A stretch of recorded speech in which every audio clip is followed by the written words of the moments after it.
Benvinguts a Busca'm al bosc. Avui us parlo d'aquesta planta. Mireu, es diu trepó en català, del bascum tapsus, gordolobo en castellà.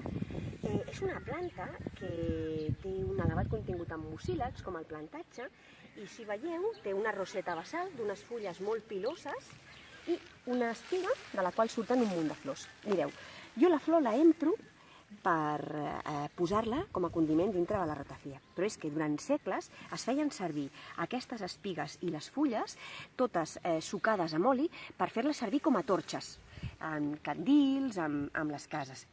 I també hi ha una curiositat molt important que ja coneixien els romans, que és que les llavors d'aquesta planta, matxacades i triturades i llançades sobre l'aigua, el que fa és enverinar els peixos. I és una forma així fraudulenta de pescar peixos, perquè tenen compostos tòxics per a ells i quan tu tires a l'aigua, els peixos suren. Això està penalitzat per la llei, no es pot fer de cap manera, però em va cridar molt l'atenció perquè el pare d'un amic meu, quan jo li vaig ensenyar aquesta planta, em va dir: "Oh, pues yo pescaba con esto quan era pequeño". I bueno, és una cosa així com curiosa, no? Si més no de la planta. També es fa servir les fulles macerades en oli per curar nafres, per les morenes també. Té uns quants usos medicinals. És una planta, si més no, molt curiosa i ara tot just està florint. Ja gairebé a les acaballes de la primavera trobem totes les espigues del trepó. Un altre punt de primavera.